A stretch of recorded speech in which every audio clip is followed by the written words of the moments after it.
Hey folks, got a hair-raising question for you.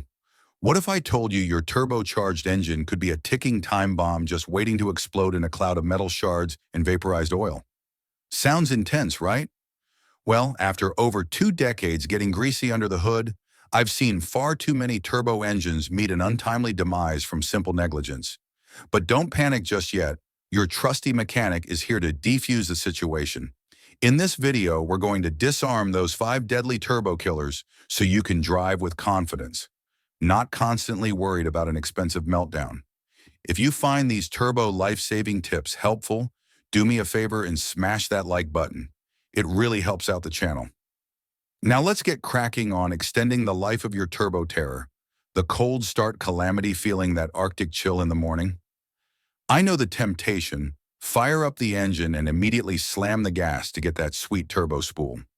But hold up, that's a surefire way to grenade your turbo. See, when an engine is stone cold, the oil is thicker than molasses in January. Your turbo spins at over 200,000 revolutions per minute and needs that liquid lubricant pronto. Brutal acceleration before the oil can circulate is brutal on the turbo. The solution is simple.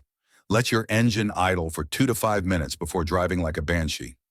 I know you're in a hurry, but those few minutes are nothing compared to the thousands you'll drop on a new turbo. The sketchy fuel fiasco.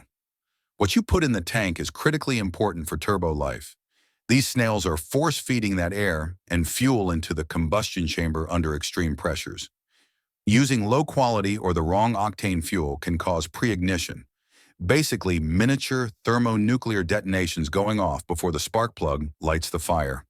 Those cylinder-rattling pre-ignition events will have your turbo spinning a deadly dance in no time. Always refer to your owner's manual and follow the recommended fuel requirements to the letter. If it says premium, don't try to save a few bucks with that bargain basement truck stop fuel. You'll be begging for those dollars back when the turbo lets go. The stop-start system saga love that great fuel economy from your vehicle's stop-start system? Your turbo probably doesn't. See, every time that engine shuts off, even for a few seconds, oil stops circulating to the turbo.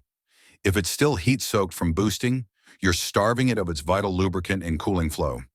Do that enough times and you'll be nursing an overcooked, worn-out turbo back to health.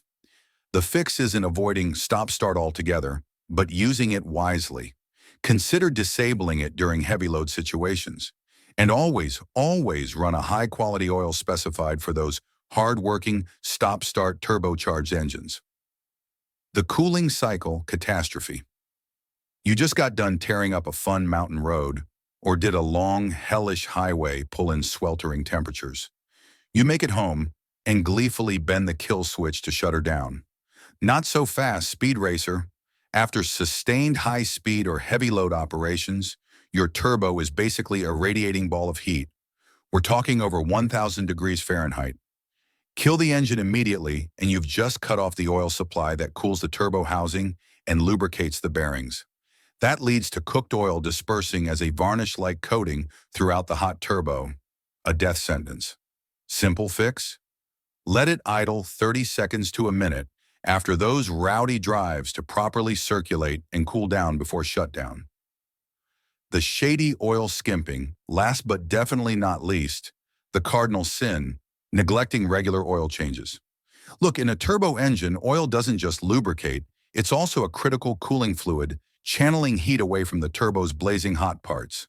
Skipping oil service and letting that liquid gold overheat and turn to sludge may as well be shoving handfuls of sand directly into your precision-crafted turbo. The prescription is simple. Change that oil every 3,500 to 5,000 miles without fail, using the correct high-quality synthetic specified for your turbocharged engine. It'll be the best $30 you spend. So there you have it, folks. The 5 disarmed turbo killers. Treat your turbo right by avoiding these catastrophic mistakes, and it'll shower you with boosted glory for years and years to come. Questions or comments? Let me know below, and I'll do my best to reply.